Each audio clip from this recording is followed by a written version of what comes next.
Fans of Twisted Metal know that the series set the standard for car combat games. Recently, Sony Computer Entertainment convinced the creator of the series, Dave Jaffe, to design a new, darker, more intense version of the game for the PlayStation 2. The result? Twisted Metal Black. The series began as a design idea that me and another designer, Mike Yam, had back in '93 or '94. And from there, I jumped on the project with a developer who at the time was called Single Track in Utah. And I was the lead designer and director of that title and the sequel, Twisted Metal 2.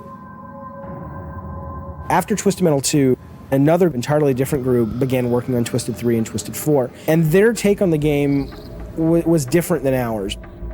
Most people felt that the third and fourth installments of Twisted Metal did not live up to its predecessors.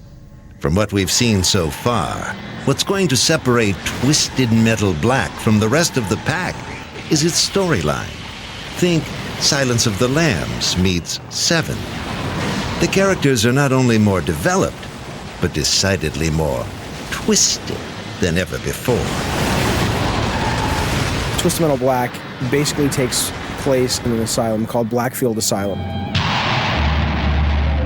And in that location, you've got 14 characters that are there for various reasons. Some are there because they've murdered other characters, some are there because they're simply psychotic, and others are there for entirely mysterious reasons that you don't really know until you play that character and sort of discover their backstory and their history. Calypso, who's this sort of character we based on Hannibal Lecter from The Silence of the Lambs, basically breaks them out looking for contestants for the Twisted Metal contest from the asylum.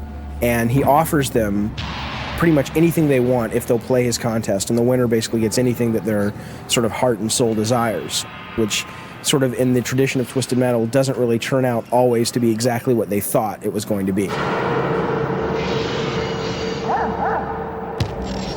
But besides the storyline, what we really wanted to do was focus on the deathmatch. So to that end, in the one-player game, we have our basic story tournament mode where you pick a character and sort of go through the world with that character.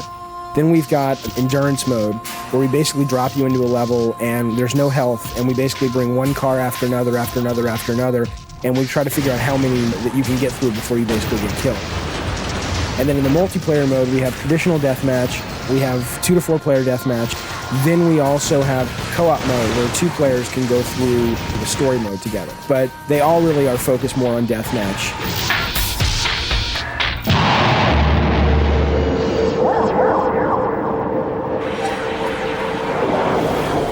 Thought the Twisted Metal games had a cool look and feel? You've not seen anything yet. With the technology of PlayStation 2 at their demented disposal, the team was able to create whatever its collective imagination desired. As we started to look at some of the specs on the PlayStation 2, we began to realize that we could actually create a game that fulfilled all of the fantasies we had had back in '93 when we first came up with the idea of a Twisted Metal game. We've got clouds rushing overhead that creates this kind of eerie feel. We've got trash and dead leaves blowing through the streets, firefights on crowded freeways with moving traffic, real-time weather and night and day changing, actually being able to see your characters in their cars, and in some instances have them sort of exit the car and do certain kinds of attacks. We have a lot of memory, a lot of processing, so you'll see a lot more interactivity, a lot more destructibility. I think in one of our levels we're up to, I don't know, close to 1,000 different things you can destroy.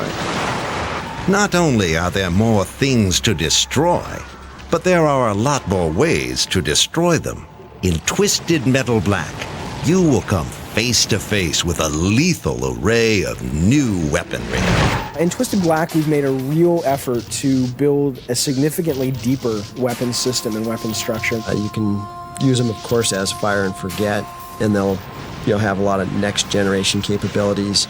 But for the skilled player, there's multiple ways that you can use some of the specials. Like the satellite attack. As you launch the weapon, these missiles shoot up out of your sunroof into the sky, and they start coming down towards the ground. And if you can get the enemy in the reticle when the missiles fall sort of on their own accord, you do significantly more damage, but it's significantly more challenging to do than if you basically launch them and bring them down immediately.